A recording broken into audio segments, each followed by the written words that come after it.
हिंदी में यूपीएससी की तैयारी से संबंधित प्रोग्राम्स को देखने के लिए सब्सक्राइब करें स्टडी IQ IAS हिंदी। आप सभी का एक बार पुनः स्वागत है स्टडी IQ IAS के हिंदी ऑनलाइन प्लेटफॉर्म पर। मेरा नाम है अभिषेक कुमार। तमाम यूपीएससी एस्पिरेंट के लिए एक बहुत ही महत्वपूर्ण अपडेट है कि भाई तमिलनाडु और केरल के तटीय क्षेत्रों में बाढ़ का अलर्ट जारी किया गया है। इंपॉर्टेंट इसलिए है और अचंभित कर देने वाला इसलिए है क्योंकि ना ही यहां पर किसी भी प्रकार के साइक्लोन की बात की गई है और ना ही अभी वर्षाकाल चल रहा है। बावजूद इसके एक घटित घटना के कारण यहां पर बाढ़ की चेतावनी, अर्थात जितने भी तटीय क्षेत्र हैं वहां पर बाढ़ की चेतावनी जारी की गई है। ये जो घटना है इसका नाम है कल्ला ककड़। अब इसको हम समझते हैं, असल में इसको कला कड़ भी बोलते हैं स्थानीय रूप से। असल में ये जो घटना है ये अटलांटिक महासागर में घटित होने वाली एक स्थानीय घटना के आधार पर वैश्विक इसका प्रभाव देखा जा रहा है। किस प्रकार से उसको समझना चालू करेंगे। सबसे पहले आप इस वर्ड को समझ लीजिए कि इसका नाम क्या है और असल में इसका मीनिंग क्या होता है। तो भाई मलयालम भाषा का ये शब्द है। 2012 में UN के द्वारा इसको रिकॉग्नाइज किया गया था। इसका अर्थ होता है चोर जैसी लहरें, अर्थात इसको समुद्री चोर के नाम से भी जाना जाता है। कारण यह है कि अचानक से आता है, तूफान पैदा करता है, इसके कारण तूफानों का जन्म होता है। और इसके जो तटवर्ती क्षेत्र होते हैं, अर्थात प्रायद्वीपीय भारत में जो तमिलनाडु और केरला वाला क्षेत्र है, कोरोमंडल और माराबाल तटों के आसपास वाला जो रीजन है, यहां पर आपको भीषण तबाही का मंजर देखने के लिए मिलेगा।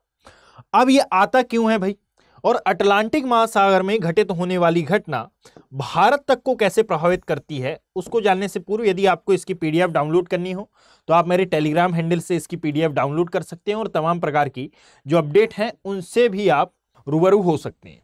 तो यह है मेरे टेलीग्राम चैनल का लिंक, आप डायरेक्ट ज्वाइन हो सकते हैं। और यदि किसी भी प्रकार का कोई भी डाउट है तो आप मेरे सोशल मीडिया प्लेटफॉर्म पर मुझसे एड ऑन होकर डिस्कस कर सकते हैं। चलिए प्रारंभ करते हैं कि भाई अटलांटिक महासागर में घटित होने वाली एक घटना किस प्रकार से भारतीय क्षेत्र में प्रभाव डाल रही है। उससे पहले यह है भाई हमारा वर्ल्ड मैप, यह है हमारा साउथ अमेरिका कॉन्टिनेंट। इसके ऊपर की ओर जब आप बढ़ेंगे तो यह है हमारा मैक्सिको की खाड़ी वाला एरिया, दैट इज यह है हडसन की खाड़ी वाला क्षेत्र। यहाँ से जब आप आगे बढ़ना चालू करेंगे तो यह है कैनेडियन शील्ड, और फिर नीचे की ओर आएंगे तो यह है कैलिफोर्निया आइलैंड वाला। एक रफली मैप मैं यहाँ पर ड्रॉ कर रहा हूँ। यह है अफ्रीका महाद्वीप वाला सेक्शन, दैट इज रेड सी। ऊपर की ओर बढ़ेंगे तो यह है पर्सियन गल्फ, यह है प्रायद्वीपीय भारत वाला सेक्शन। और आगे की ओर आएंगे तो यह है हमारा साउथ चाइना सी, यह है कोरियन कंट्रीज, और यहाँ पर आता है कामचटका का प्रायद्वीप। और आगे की ओर आए तो यहाँ आपको ग्रीस, इटली, पुर्तगाल, स्पेन, डेनमार्क, यहाँ पर नजर आते हैं नॉर्वे, स्वीडन, फिनलैंड, और ये है हमारा साइबेरिया वाला सेक्शन। अब जरा देखिएगा कि ये वाला जो सेक्शन है इसको नाम दिया जाता है भाई अटलांटिक महासागर, और अटलांटिक महासागर में भी ये वाला सेक्शन आपको देखने के लिए मिलेगा साउथ अटलांटिक ओशन का। यह है दक्षिणी अटलांटिक महासागर। अब किसी कारणवश इस साउथ अटलांटिक ओशन में यदि लो प्रेशर जोन का निर्माण हुआ है, अर्थात यहां पर जो सागरीय सतह है उसका प्रेशर यदि लो हो गया है, तो इसके प्रभाव के परिणाम स्वरूप जो पवनें यहां पर प्रवाहित होती हैं, उन पवनों के प्रभाव के परिणाम स्वरूप आपको इस इंडियन ओशन में, अर्थात हिंद महासागर में, आपको तूफानों का जन्म होता हुआ देखने के लिए मिलेगा। अर्थात इस यहां पर कई छोटे मोटे तूफान बनेंगे। याद रखिएगा कि ये चक्रवात नहीं होते हैं, ये तूफान होते हैं जिनका उत्तरदायी कारण होता है साउथ अटलांटिक महासागर में बनने वाला निम्न वायुदाब का क्षेत्र, जिसको अभी हाल ही में यानी कि 2024 में भी ये ट्रिगर हुआ था। और INCOIS अर्थात ये जो भारत की एक संस्था है जो कि तमाम प्रकार के अलर्ट जारी करती है, उसने अपने आधिकारिक बयान में इसकी चेतावनी दी है। जरा समझिएगा कि जब ये भारत की ओर आएगा तो भारत की ओर आने पर ये टकराता है असल में इन कोरोमंडल और इस मालाबार तट वाले एरिया से, अर्थात केरल और तमिलनाडु वाले क्षेत्र से। जिसके कारण होता यह है कि भाई जब भी सागर सतह पर निम्न वायुदाब का क्षेत्र निर्मित होता है, जैसा साउथ अटलांटिक ओशन में हुआ, और वही निम्न वायुदाब का क्षेत्र आपको इंडियन ओशन में भी निर्मित देखने के लिए मिला।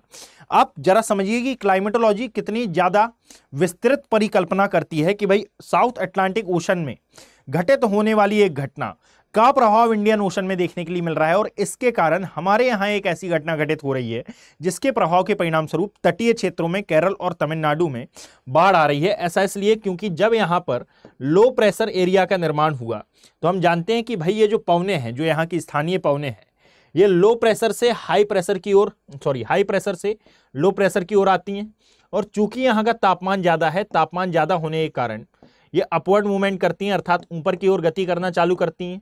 और जब ये ऊपर की ओर गति करती हैं तो यहाँ पर मौजूद जो सागरीय जल है इसको कुछ हद तक अपलिफ्ट करती हैं। और जब ये अपलिफ्ट होता है तो अब ऐसा तो है नहीं कि ये अपलिफ्ट होता हुआ ऊपर आकाश को फाड़ता हुआ ऊपर चले जाएगा, नहीं, ये अपलिफ्ट होगा और अपलिफ्ट होने के पश्चात ये वापस से नीचे आएगा। और जब ये नीचे आएगा तो नीचे आने पर जो समुद्र सतह अभी तक शांत थी उसमें किसी प्रकार की हलचल उत्पन्न होगी और इसके कारण जो तटवर्ती क्षेत्र है असल में यहां पर कई मीटर ऊंची लहरें उठेंगी, जिसकी चेतावनी केरल में जारी की गई है। यानी कि अटलांटिक महासागर में बनने वाले दाब के कारण यहां का दाब कुछ प्रभावित होता है और इसके कारण समुद्री लहरों का जन्म होता है और ये समुद्री लहरें उठ तो जाती हैं और जब ये वापस से शांत होती हैं, अर्थात समुद्र सतह जो अपनी प्रारंभिक स्थिति थी उस प्रारंभिक स्थिति में वापस जाती हैं, तो इसके कारण समुद्र में लहरें उठती हैं, तरंगें उठती हैं और यही तरंगें जब तटीय क्षेत्रों से टकराती हैं तो ये इतनी ज़्यादा विनाशकारी हो जाती हैं कि भाई जो तटवर्ती क्षेत्र है, ये अभी की इमेज नहीं है, अभी केवल चेतावनी जारी की गई है, ये 2024 की इमेज है। 2024 में जब ये कलाकड़ आया था तो उस समय इतनी तबाही का मंजर इसने दिखाया था हमें, यानी कि इतनी भीषण तबाही ये कलाकड़ लाता है और इसीलिए ये एग्जाम पॉइंट ऑफ व्यू से इंपॉर्टेंट हो जाता है। यूपीएससी डायरेक्टली आपसे क्वेश्चन कर लेगा कि कलाकड़ जो कि केरल में स्थानीय तौर पर बाढ़ लाता है, तटीय क्षेत्रों में बाढ़ लाता है, इसका उत्तरदायी कारण जो भारत के आपदा प्रबंधन चेतावनी जारी करने वाला विभाग है उसने किसको उत्तरदायी कारण बताया था, तो आप डायरेक्टली बताएंगे कि भाई अटलांटिक महासागर में जो निम्न वायुदाब का क्षेत्र बना था उसके कारण यह कलाकड़ आया था और ये प्रतिवर्ष आता है। यानी कि ऐसा नहीं है कि भाई ये निम्न वायुदाब का क्षेत्र पहली बार बन रहा है या फिर निम्न दबाव का क्षेत्र पहली बार क्रिएट हो रहा है। एक लास्ट ईयर भी आया था, इस बार भी आया था। यूपीएससी को ऐसे क्वेश्चंस में काफी खासा इंटरेस्ट रहता है। आई थिंक मैं आपकी हेल्प कर पाया हूँगा ये कलाकड़ को समझने में, इसको आप अच्छे से ध्यान रखिएगा। अब जाते जाते दो महत्वपूर्ण सूचना है भाई कि स्टडी IQ IAS हिंदी के प्लेटफॉर्म पर SIP प्लस बैचेस लॉन्च कर दिए गए हैं जो कि 2025 के यूपीएससी एस्पिरेंट के लिए हैं। यदि आपका कोर्स पूरा कंप्लीट हो गया है और 2025 के एग्जाम को आप फोकस कर रहे हैं तो ये SIP बैच आप ज्वाइन कर सकते हैं। AKB लाइव कोड के साथ ये बैचेस आपको 4,999 रुपए में प्रोवाइड कराए जाएंगे। याद रखिएगा कि ये ग्रेट इंडियन फेस्टिवल के तहत आपको ये बैचेस 4,999 रुपए में मिल रहे हैं। इसके अलावा यदि आप थोड़ा सा लेट होते हैं तो इनमें थोड़ी सी कॉस्ट इंक्रीज हो जाएगी। 15 जनवरी तक की ये डेट है, अर्थात आज रात 12 बजे तक ये ऑफर आपके लिए अवेलेबल है। एक और बैचेस हैं जो कि 2026 और 2027 के यूपीएससी एस्पिरेंट के लिए हैं। 2026 के लिए ये बैचेस AKB लाइव कोड का यूज करने पर 26,999 और 27 के एस्पिरेंट के लिए ये 32,999 रुपए में ये बैचेस पड़ेंगे।